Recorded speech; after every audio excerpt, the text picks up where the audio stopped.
Welcome back to another episode of the Caffeinated Christian Podcast. I'm one of your hosts, Ryan Willert, and I'm sitting here with Pastor Mike Wigglesworth and Bradley, the man with no last name, after 2 months in a coma from reality of this podcast, is back with us. He's got Bradley, your beard is going real, yeah, it's like, it's intense. Going strong today.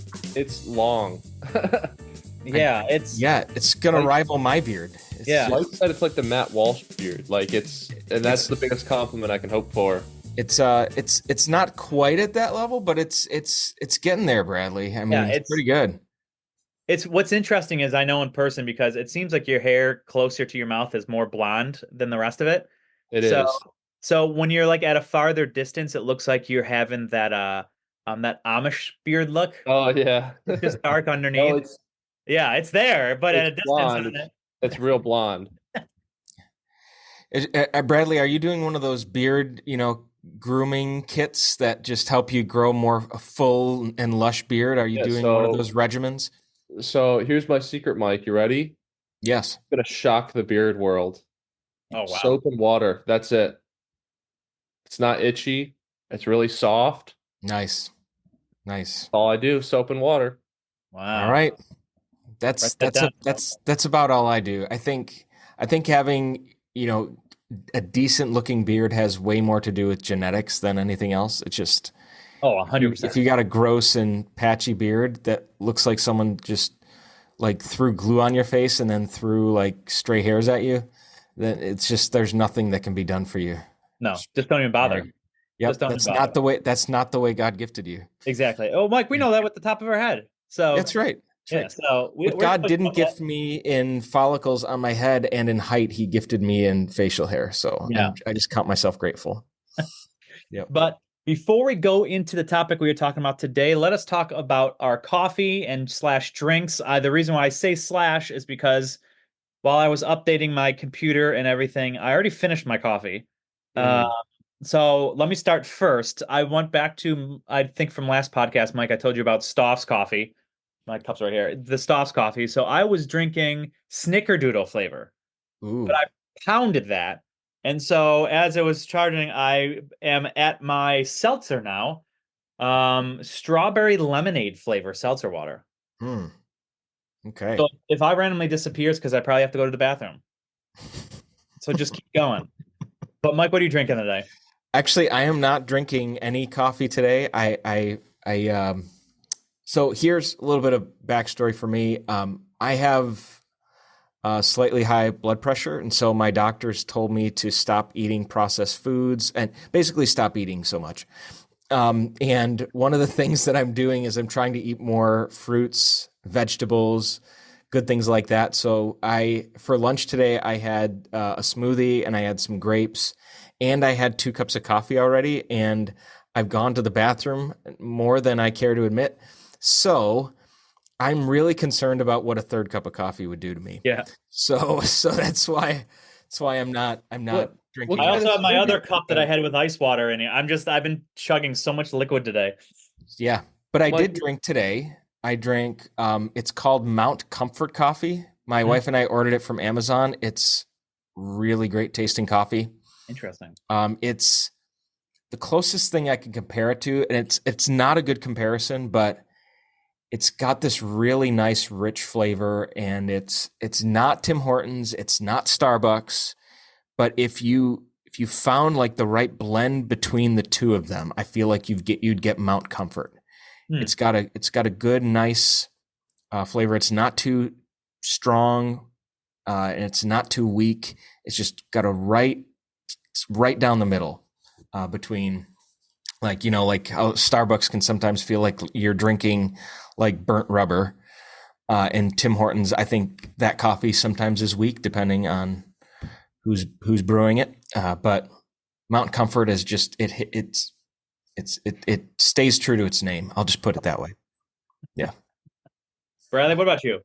So this is the Caffeinated Christian decaf because I don't have any coffee either. Oh man! Wow. At least I drank mine. In my defense, we just got a Dutch Bros down here, and I'm a little bit coffeeed out at the moment Hmm. because that place is really good. If you never heard of Dutch Bros, you should go check it out. They make boba as well, which Boba tea. Okay. boba coffee. Boba coffee. Yeah. All right. Iced coffee? Yeah. Didn't know that was a thing. Yeah, it's pretty good. Interesting. Yeah, they have like Hopefully- refreshers and hopefully, stuff, but like I'm a little bit coffeeed out because of Dutch Bros. That's fair. Garbage, both of you. So Do you guys ever feel like, this is an honest question, I want your honest answer.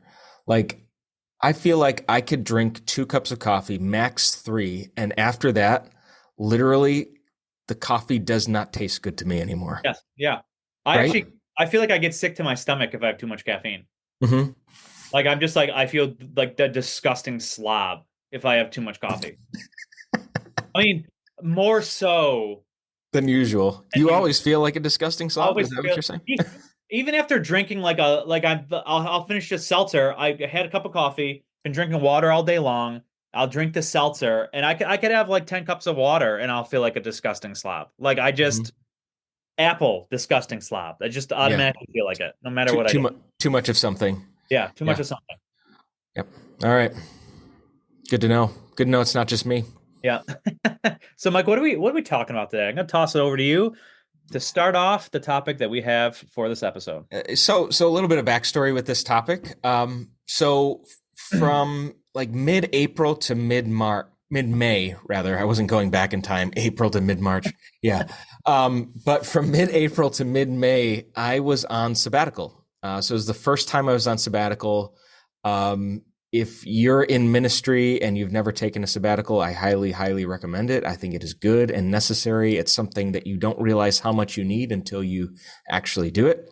Right. But one of the things I did during my sabbatical to occupy my time is I read. And, you know, in like the second week of the month, I was crawling out of my skin.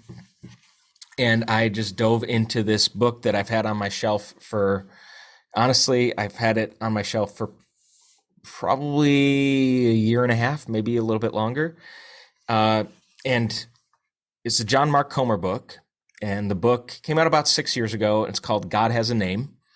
And I'm not here to do a whole full-on book review, but I want to give you kind of an idea, quick overview of what the book is about.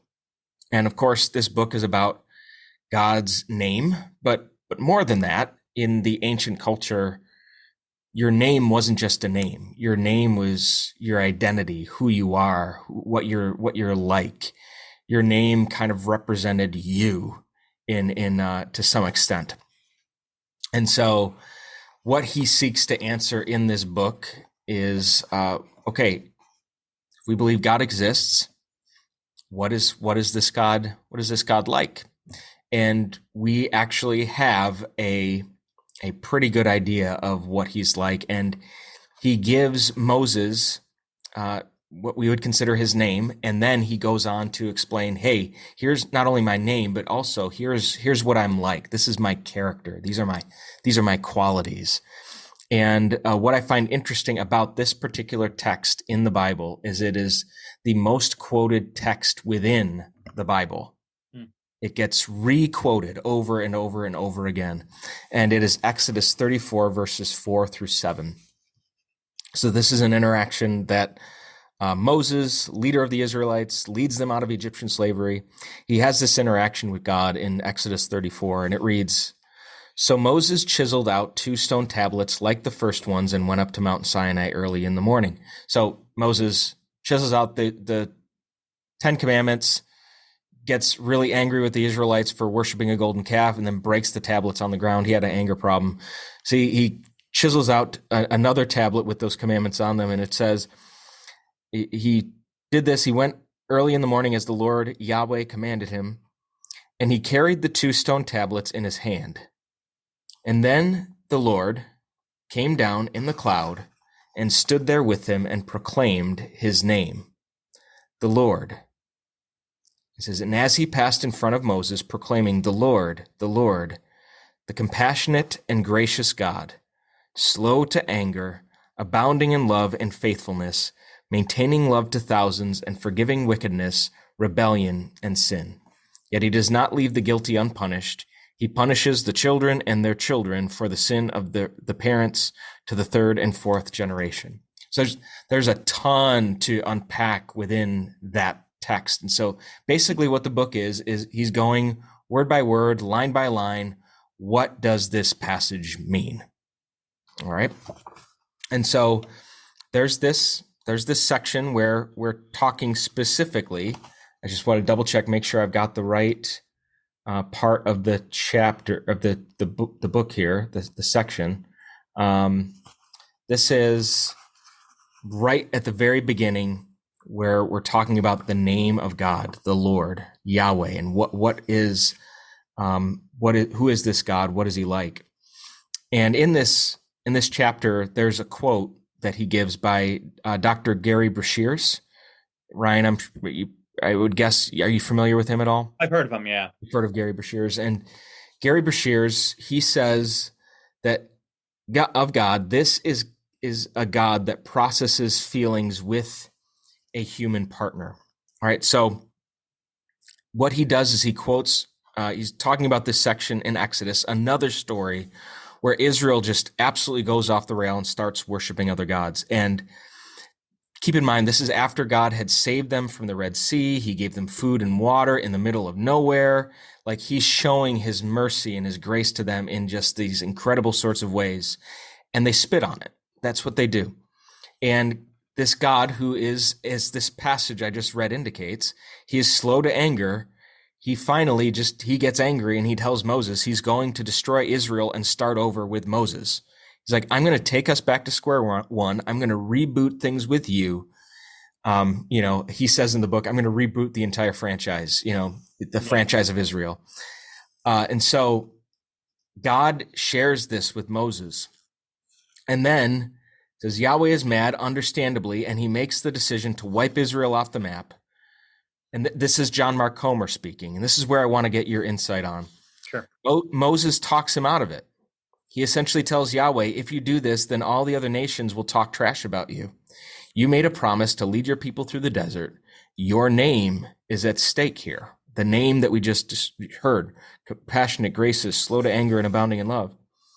It says, and then we read, Yahweh relented and did not bring on the people the disaster he had threatened. Mm-hmm. So that word relented is the word naham in Hebrew. It could be translated as Yahweh changed his mind or even repented. Right now, he clarifies in this, just to be clear. It doesn't mean that God was in sin or doing anything wrong.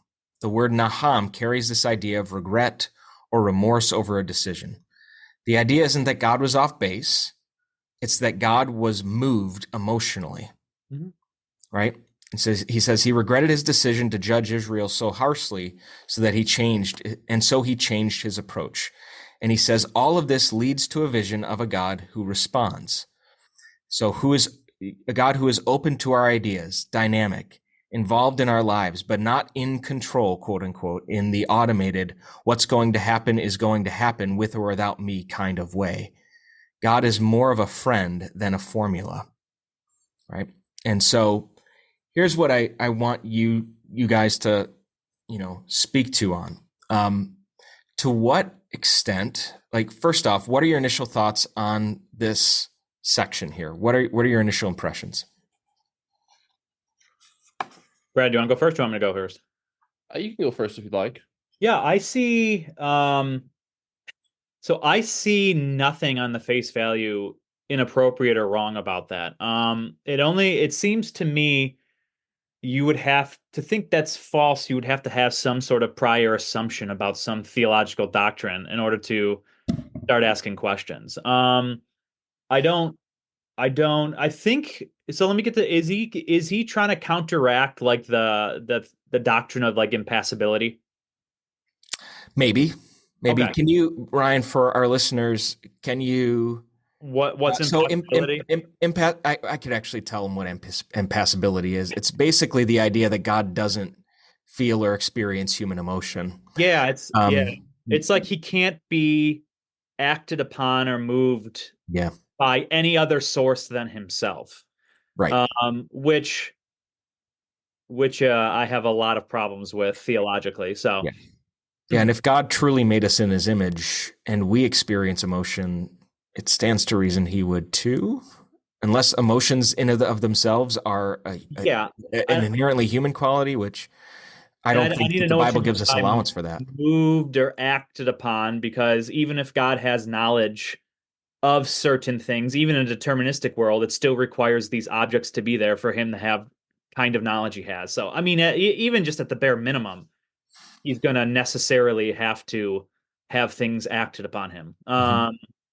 But yeah, so no, I like that idea. I like the fact that we have a God that um, does regret, does feel anger, does feel sadness, does feel moved by our asking and our repentance, that has uh, at least anthropomorphically characteristics like we do in order to understand how we are in relation to him, or how what being made like him in a sense is. So I don't see any qualms with what he's saying so far in what you've read. Yeah. How about you, Bradley? Yeah, so I'll just say I don't have very much to say on this topic, I guess. Simply because I don't know much about the topic. So I'll do my best to try and piece through this. So first of all, I'd like to think that um the fact that God was in that moment angry with and was threatening to rebuild Israel with Moses, um, because of the sin of Israel, I want to know why he would do that. So my thought immediately goes towards like story building. So I'm like a big story building kind of guy over a long term. And so what I think about is that this is in the time of Exodus, and the children or the kingdom of Israel hasn't been established yet.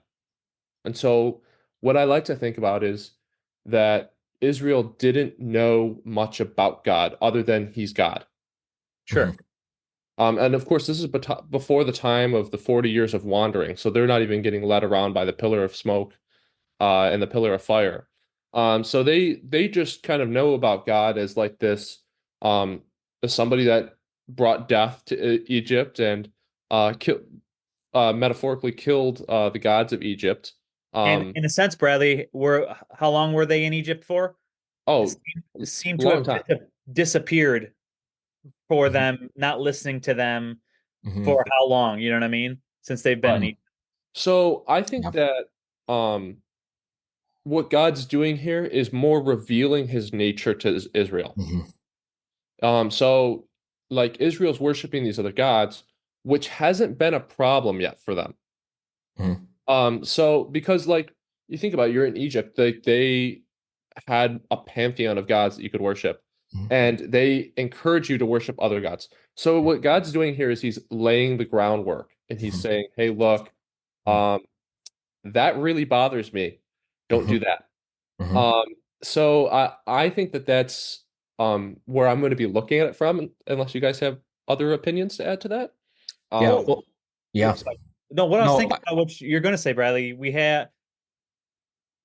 they have the story of the God who has made promises, who is holy, telling all these things. Um, and I don't know about you, but to you, what your storytelling was. If I have a God like that, I'm going to have a lot of questions. Like, what do you mean by that? Like, right. how does that affect my everyday life? What does that mean for me? What does that do for me? And for God to show himself in the way humans, at least in some sense, in the way accommodate himself to us so that we can clearly understand that he is angry at something. Um, it seems to me like I want to know what God's angry at to not do it. You know what I mean? And so maybe anger is the best term we have for us humans to understand in relation to what God is experiencing. But or another way I look at it is you just killed Egypt, the Egyptians, right? Um, you just didn't do it because you wanted to. You did it because, like, why did you do this, God? Well, because you're angry, right? And it seems to me you want a God that has emotions and just doesn't do things emotionlessly because this is what I want to do. Mm-hmm. You want some sort of reason why he does it. Well, because his anger, it made him angry. So I, like you said, Brad, I think it does help the storytelling. I think it helps Israel understand who they should be in relation to who he is, based in emotional responses to specific things. Yeah. So I was going to also add too, something I've been doing a Bible study on Jeremiah, because I don't know much about Jeremiah, so I figured I'd do a Bible study on that. And something that keeps coming up is like the idea of how every time Israel's exiled, it's like a purifying moment for them as a nation. And so something that happens in Exodus, this comes up in my Jeremiah study, is that when Egypt, so the generations or so that were born in Egypt, they go and they wander in the desert for 40 years. That basically transfers off the generation and kind of purifies these ideas that they had about who they are as a people. And so what you're seeing here is a result of being brought up in Egypt as well. So they're actually, it's not so much that, and it's easy to look at Israel and be like, oh, they're so dumb, like what the heck? They're just going back to what they know. And what they know is sinful.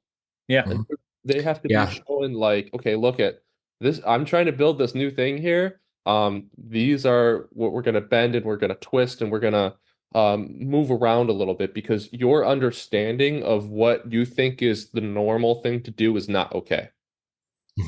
Yeah. It's the reality that while they have left Egypt, Egypt has not left them. They're still that mindset, that way of being, that way of living is just ingrained in the Israelites. And Bradley, you had mentioned the pantheon of gods, and that's something that gets referenced quite a bit in this book. And what I find fascinating is when we think about, so like the 10 Commandments where God says to the Israelites, you will have no other gods before me. We just assume that means there are no other gods, right? No other gods exist. But that's not an allowance we're actually given in the scriptures. Right. So I don't know if you guys have ever read work. I think Ryan has work that's been done by Michael Heiser. He's done a lot of work around this word Elohim.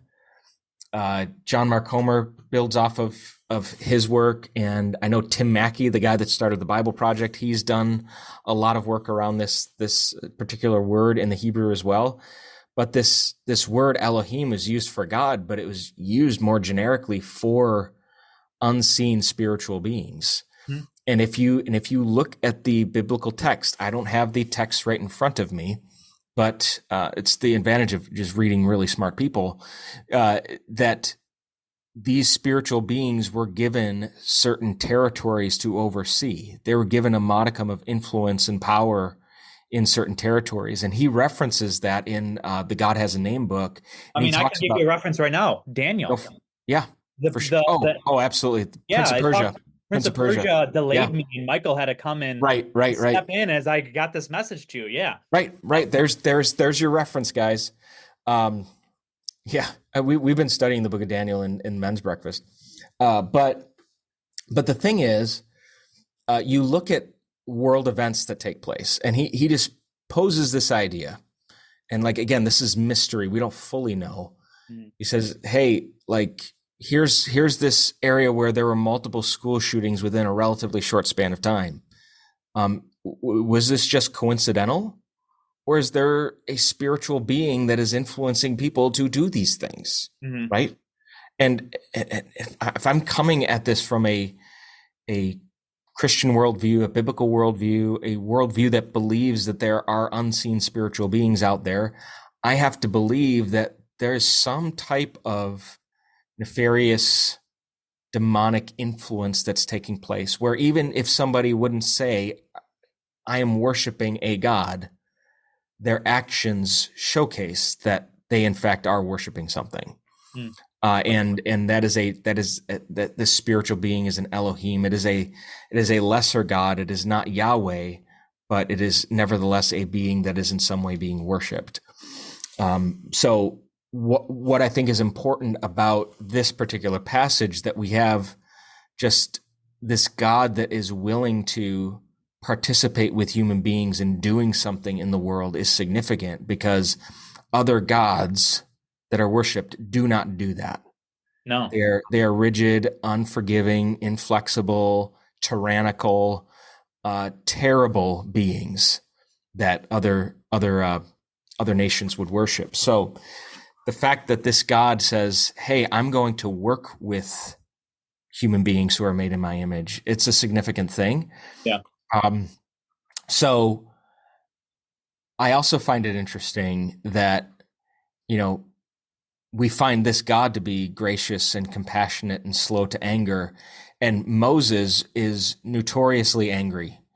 Like, he has an anger problem, but yet here he is pleading with God to relent. He's pleading with God to change his mind on destroying the Israelites. This is a guy that has an anger problem. Now, God doesn't have an anger problem, clearly, but in this interchange between God and Moses is more like his God, right? Mm. He's slow to anger, perhaps more than he was before, right? So that's just an observation that I think is just an important thing for us to consider. I don't know. I mean, clearly God did not sin, and he did not need to repent of any sin. The question that I have in my mind, and this is something we can talk about, did God say what he said to Moses, knowing how Moses would respond?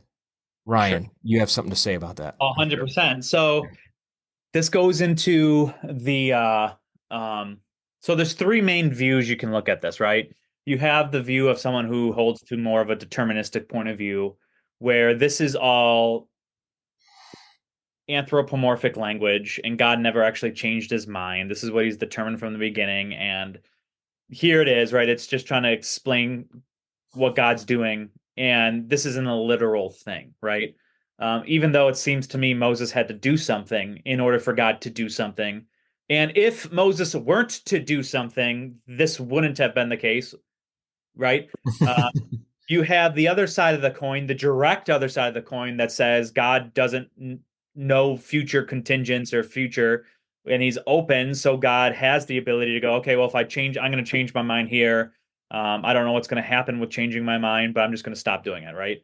Or you have the position that I hold, the middle ground or the middle knowledge position, that God knew prior that Moses if Moses were to do this, I would make this decision, and then this is what Moses and Israel would do. So I think as long as you, I think God foreknew that he would do a certain thing if Moses were to do this in the future.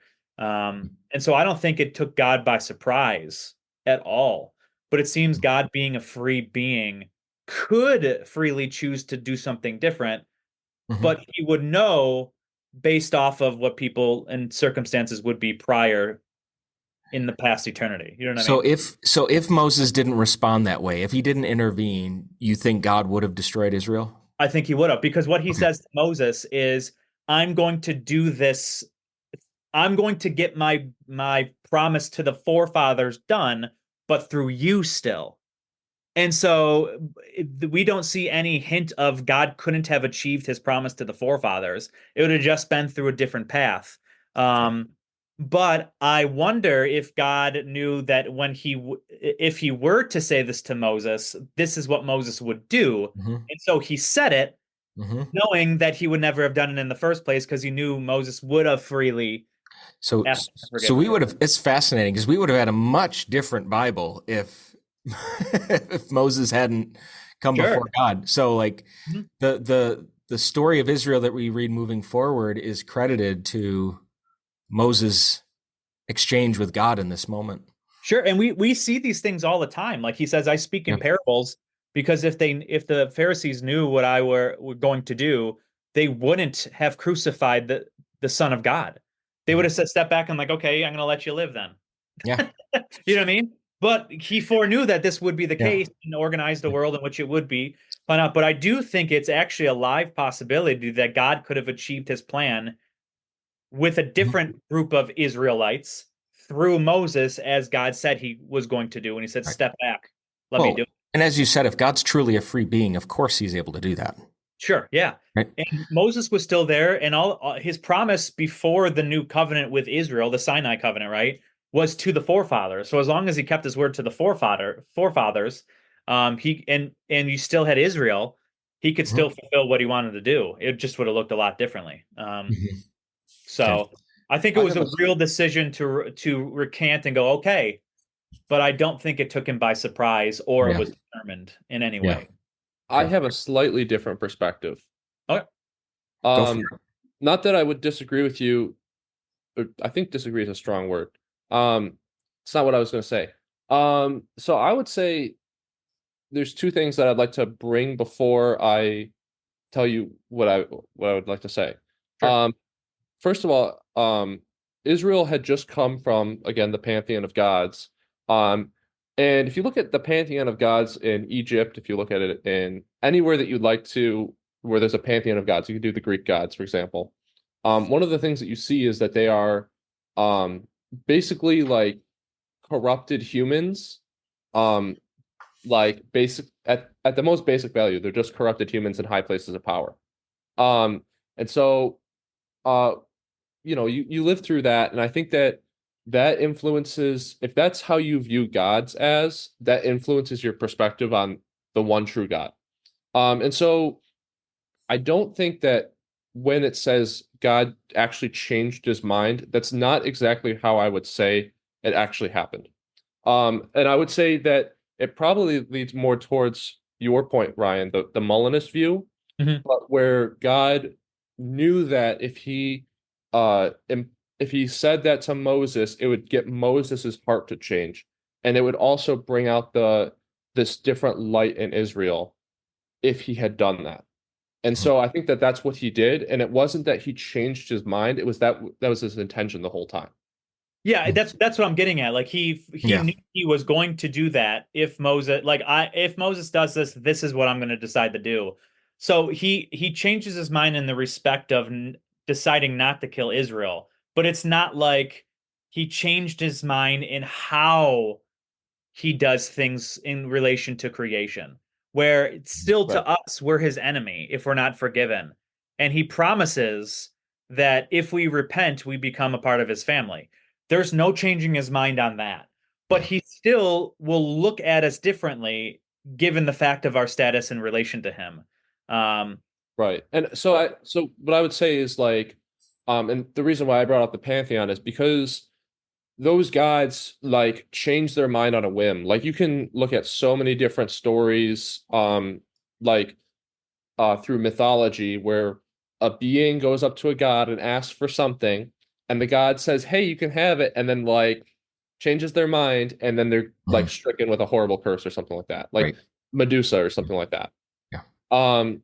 So I think that changing his mind is a little bit more nuanced than just like how we interpret changing a mind. So I wouldn't say that God, and also I wouldn't want to associate God with necessarily human emotions, because God is outside of what we are. However, we do experience things like God. So I would say that it's not that he necessarily, like I said, changed his mind altogether. Like we would understand, like, oh, I want to have hamburgers for dinner. Oh, no, I'm going to go have something else. It was more direct to get to a point. Yeah. Yeah. The other aspect of this that I find really interesting, something that's uncomfortable for us in this passage is the fact that God displays anger. And I think a lot of people, I think a lot of Christians, not just people, find that God has the emotion of anger off-putting. Like they don't like that idea. Yeah. But in the text, that idea of slow to anger, the literal translation from the Hebrew actually means long of nose. Like God is long of nose. It's so strange, but it's the idea that he has a very long wick. He's very patient. He's like, as Paul writes, long suffering, right? He knows how to wait, and he knows how to control his anger. And so I think in this interaction with Moses, God's anger was very controlled. It was very measured. And like we've been talking about, I think it was very deliberate. It was not just fly off the handle. I'm just going to say this on a whim. God knew exactly what he was doing. And I think, like you said, Ryan, I think God had an understanding of how Moses was going to respond. Yeah. And not only that, a lot of times when we get angry and we do something rashly, it's like, crud, we've screwed up everything. Our plans, where we're going. And just the fact that God basically told Moses, I can do this a different way if I want to, lets me know that his anger is not a control, that even his anger is well planned to achieve what he's promised and his will. If you were to not like repent. So when we get angry, you see it all the time. Person's in jail for the rest of their life because they went nuts. God's anger is not, it's meticulous, it's planned, it's well thought out. And it doesn't distort what his goal is. Yeah. And that's a good anger. You know what I mean? That's a good anger. And his anger is also an expression of his love. It's not a contradiction of it. Sure. And I think that's an important thing for us to keep in mind as well. We think of those two emotions as incompatible, but like if you truly love something or someone, you're going to get angry over its mistreatment or his or her mistreatment. So, and you know, in the evangelical world too, we don't use these terms anymore, or if we do, they're very loosely used. For example, hate is I'm going to sound like Yoda here. Like anger leads to hate. And also anger leads to wrath. I know we don't really use that word at all. But I would say that anger isn't necessarily a sin. Like we get angry. It's something that happens to us, but anger can turn into stuff. It's what the stuff that anger turns into is what's sinful. Well, that's what Paul says. Don't sin in your anger. So that it's two different categories. Right. Yeah. Yeah. And so I think that a lot of people just automatically like assume that anger is a sin. But like what they're assuming is sinful is like they have different names. Like we would associate that with hate, with wrath. I mean, there's a lot of things that you could go into with that. But like when God gets angry, we immediately have like this definition of how we think of anger today with those other terms baked into the cake. Yeah. And there's a lot more to it than just that. So like, it's not that God's getting sinful. God does not get wrathful. God does not hate, except for sin. But there's more to it than just anger.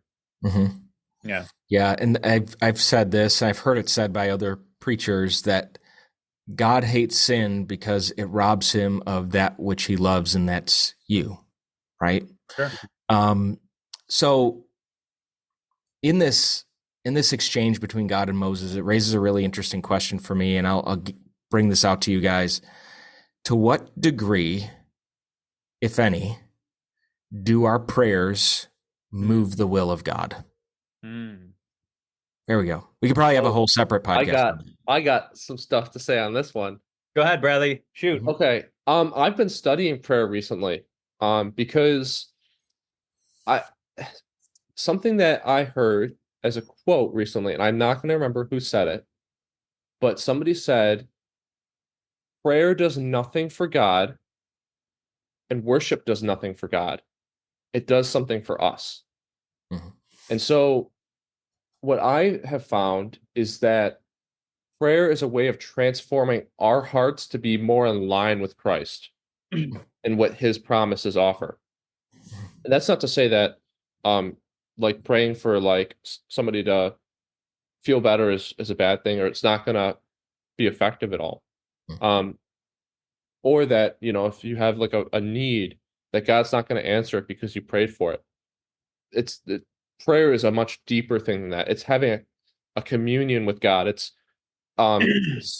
living within his presence, so to speak, and aligning your heart with his. And so I think that when you align yourself with God, when your heart aligns with him, and when your very being begins to align with him, it's God moves through your life. Sure. What do you think, Ryan? Yeah, so I wanted to say 100% yes to that, Bradley. But if we only leave it there, I think we've made a false dichotomy. In the false dichotomy, now I'm not saying you're doing this, right? Because you didn't say it. I'm just saying I think some people do this where it's like, well, we can do nothing outside of God can do anything for God, right? I think that's a bad definition of sovereignty. I think that's a poor definition of God's nature. I think that's necessarily false. Like, let me give you one example. Um, God is contingent on creation in order for him to be known as the creator.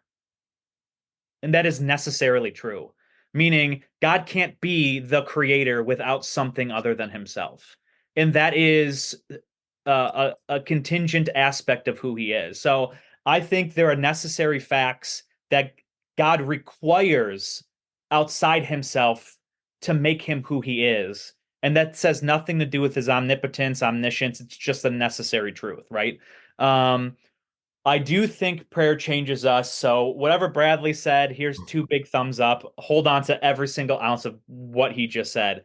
But I do think that our prayer 100% can move God. I think we see it all throughout Scripture. I think it moves us more. I think we see prayer where we see in the parables where the lady keeps going to God and bugs the crap out of the judge, that the judge finally makes a decision. Sure, I will grant this to you because you keep bothering me with it, right? We see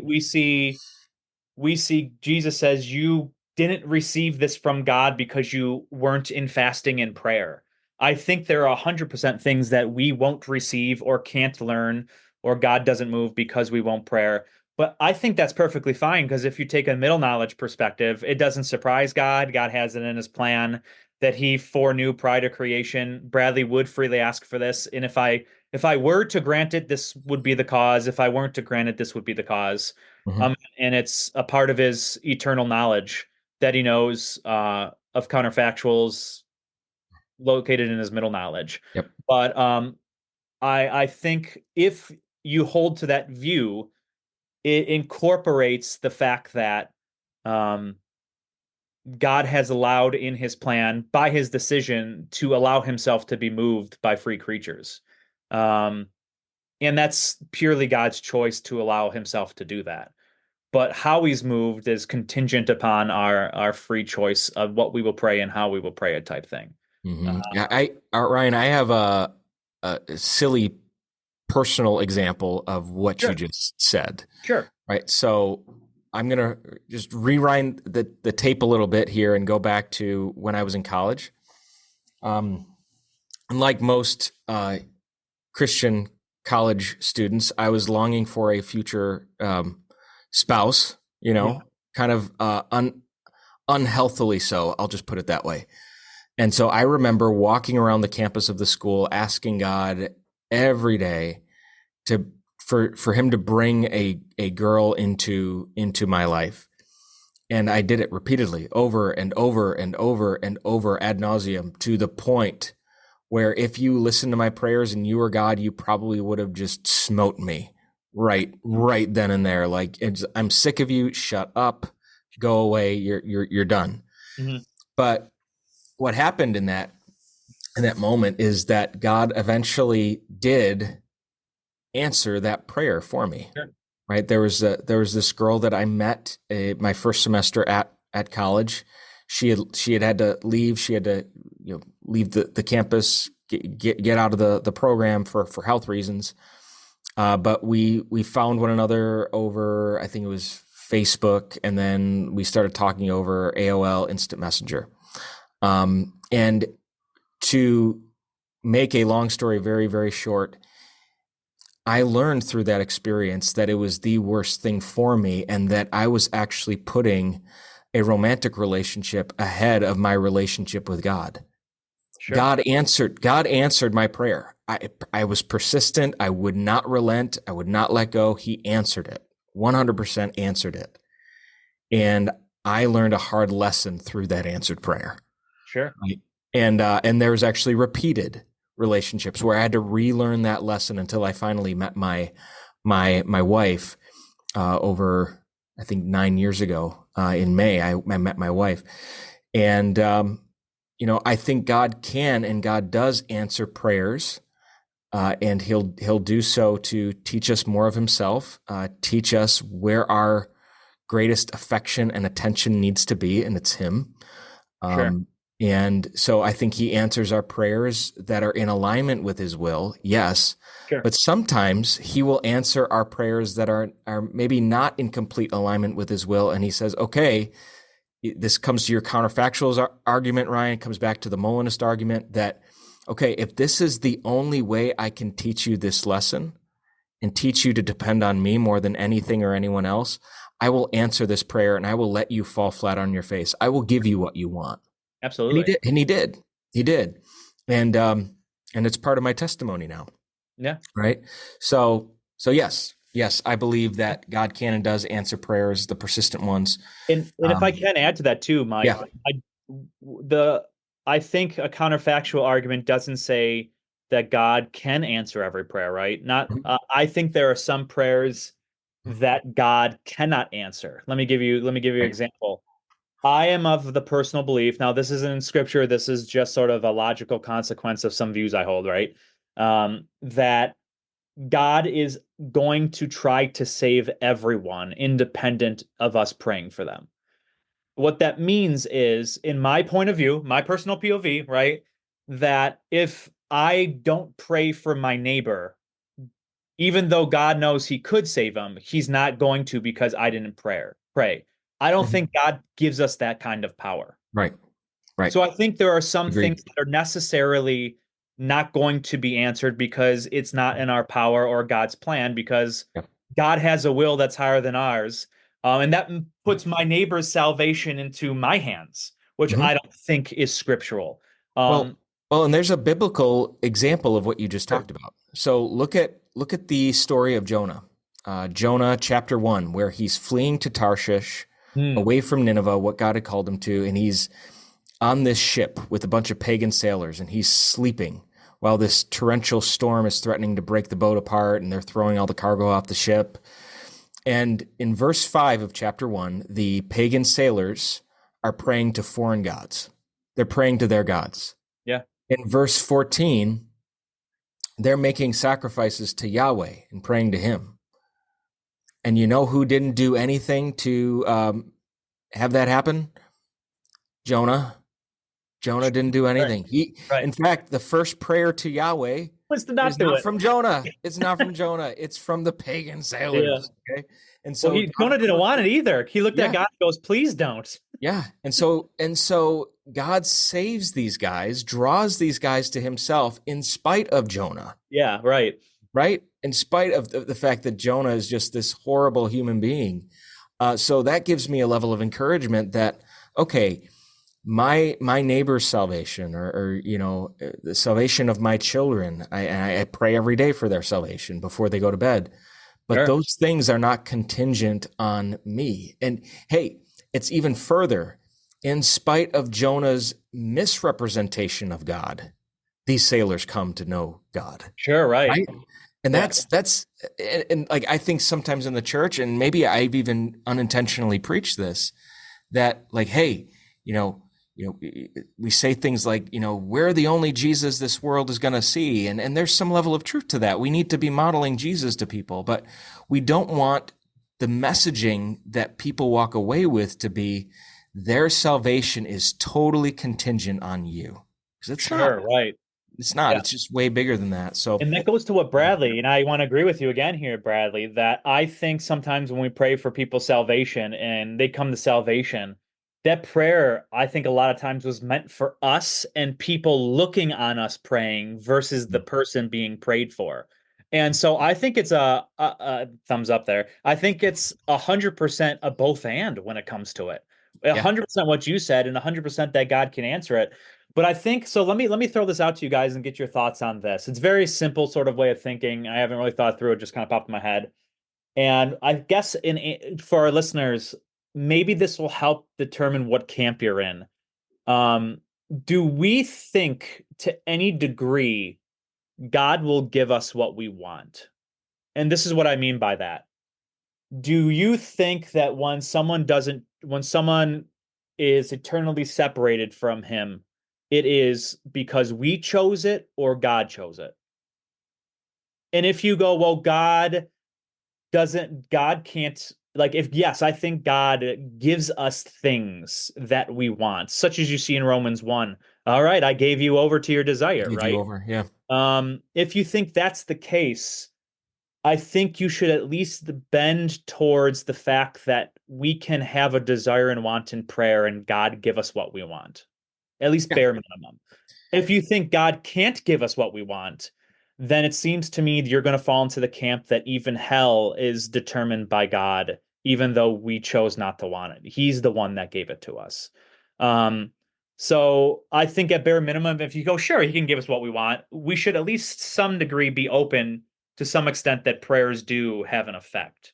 Now, I haven't really thought that through. That just sort of popped in my head. What do you guys think about that? Well, I think it really, the answer for me is it depends. I think sometimes God gives us what we want, but for every one prayer, I could give you an example of where God answered it in alignment with what I wanted. Sure. I could give you probably 10 other examples where he didn't. So it's a both and to you. Yes. Okay. Bradley, what do you think about that? All right. Here's my answer. You ready? Yeah. It depends. Yeah, both and. I love it. There you go. It depends because on the one hand, I would be tempted to say that if your heart is in alignment with God, he'll give you what you want. But sure. There's so many times that I can think of it's like, I really wanted this. And it was like, no, I shouldn't have wanted that. That was bad.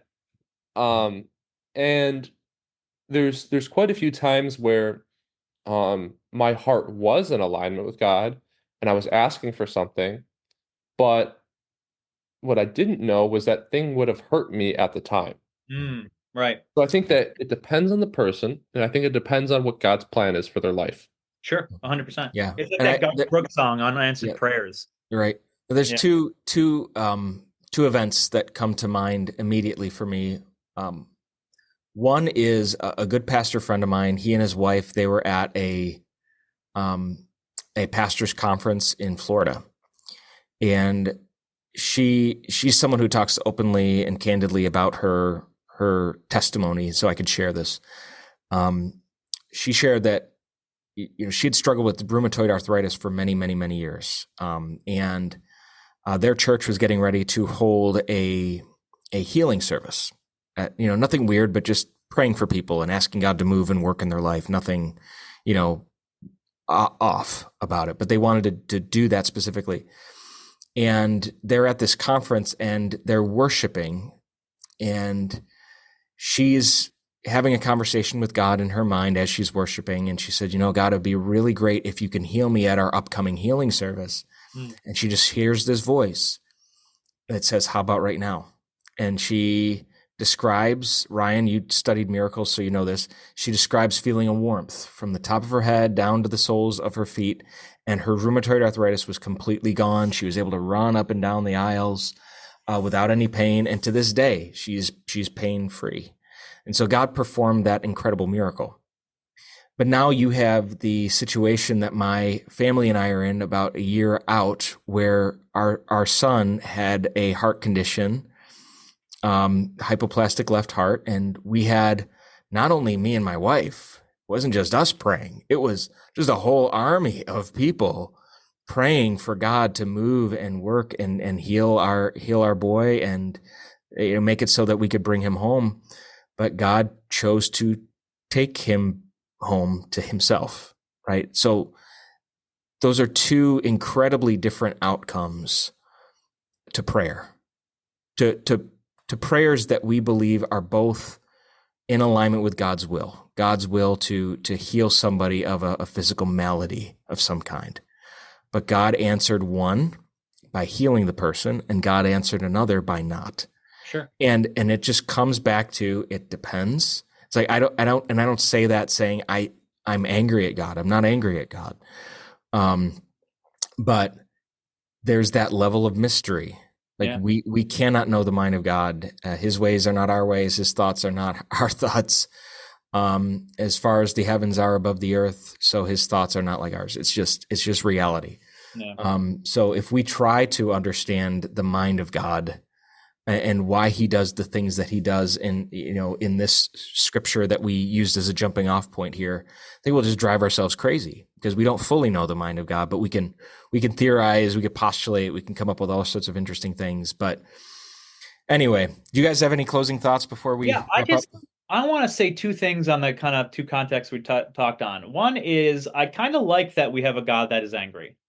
And the reason is you look around to the garbage that happens in this world. I don't know the kind of character of a being that's indifferent to the injustices of the world, who can just look at like extreme examples like the Holocaust and just go, I'm indifferent towards if I like that or not. Yeah. Right? It's like, I guess it happened. You know what I mean? The fact that we have someone that gets angry and states, I knew this was going to happen, and trust me, the day will come where they'll stand before me as the judge, right? But trust me, I'm doing things right now. Versus someone who goes, hey, I guess I don't really have any feelings towards it. And secondly, I like the fact that it seems to me that we have a God that if something is really important to us and it doesn't have any sort of crazy effects that he would say no, and it's sort of within the backyard of his will that allows us to make our choices. And he goes, if you ask me, I'll give it to you. Mm-hmm. I like that. Mm-hmm. Versus don't even bother coming to me unless you want to feel good that you can talk to me, but I'm not going to listen to what you want or desire or anything like that. You know what I mean? I know what you need. Fine. Just do what you got to do. Feel good about yourself in your own communication with me. But the fact that there's like this two-way communication street that we don't fully understand, but he's like, sure, I want you to come to me because I can listen and I can respond. And you can know who I am based on my yeses or nos and how you can be based off of that. Right. I just feel like it's such a greater being than someone who just, at least in my point of view, who just says, I can't respond to anything you ask. Right. It's just, I'm so that. Right. I mean, I don't know how you guys feel about that. I guess that's sort of my own personal feelings when it comes to those positions. Yep. Listeners might disagree. Some might agree. I don't know. That's sort of how my personal. Yeah. I have two quick follow-ups real quick. Sure. Mike, you gave two examples, but I had two examples that I thought you were thinking of that you weren't. And one seems rather insignificant and the other seems rather, I think people will still question it to this day. But that's of course, Mary asking Jesus to turn the water to find some more wine. Yeah. And asking for him to do something that was, and Jesus's response is, this is before my time. And then you have Paul with the thorn in his side. Mm-hmm. And you have both of these things that seem to be rather, I mean, for Paul, that one seems to be way more significant.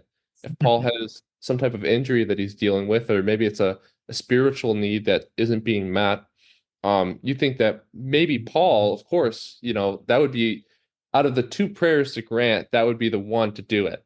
But there's a reason behind it.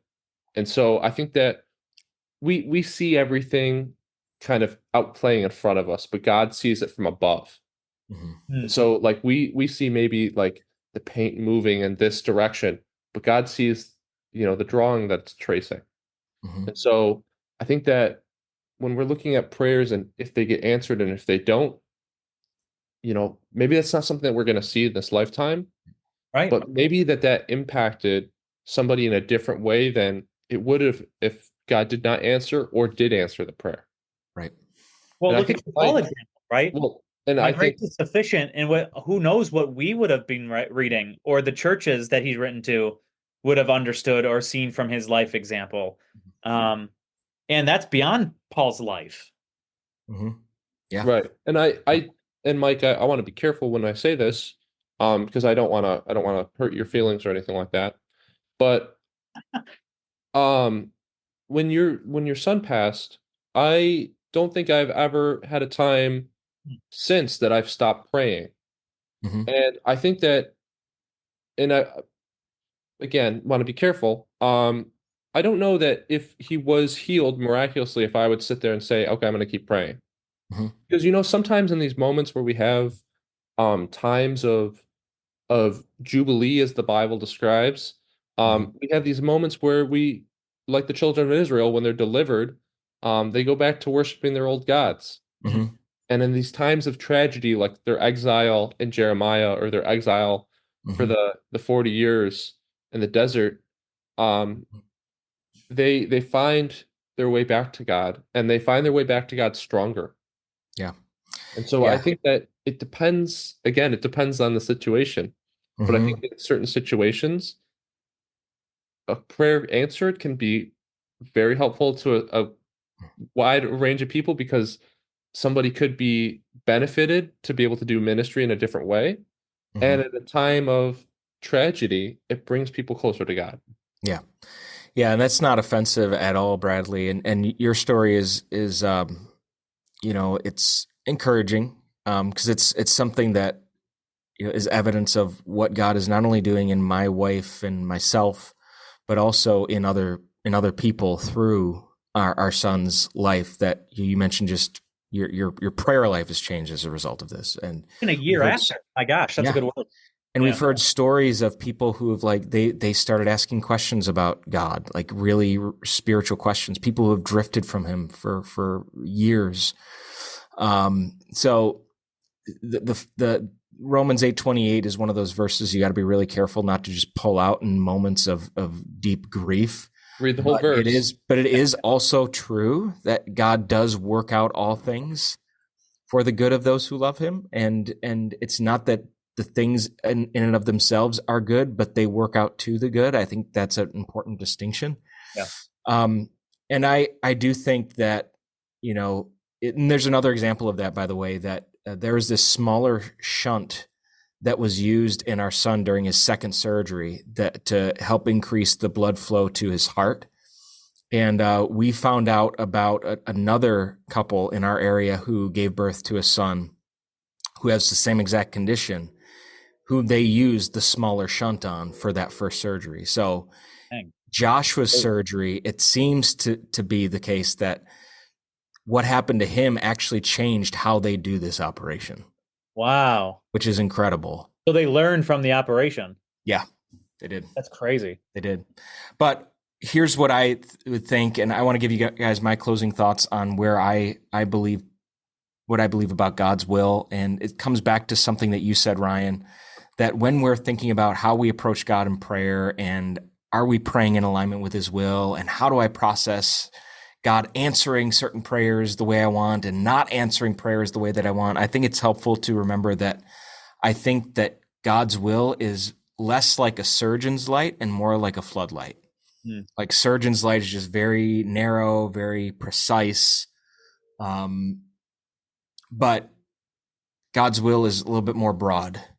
And I don't think that, I don't mean in a heretical sense. Like there are things that you could do outside the boundary of God's will. Sure.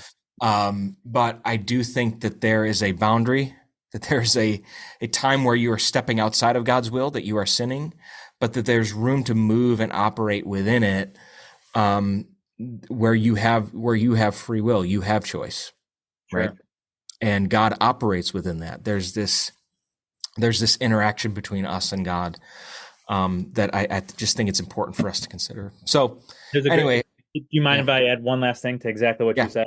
Dallas Willard, in his book on hearing God's voice. I need to read it again. There's some things in it that I was like, what did you like? Whoa, Dallas Willard, settle down. Like, because he's that smart. But he paints this picture of God's will, just like you said, where God's will is this backyard and there's a fenced in backyard. And he's like a father who desires his kids to be in the backyard. He doesn't care what games they play. or where they are in the backyard. Or if you ask them, can I go over here? Or can I play in the swing set? Or can I go in the pool? He doesn't care. He just wants you in the backyard.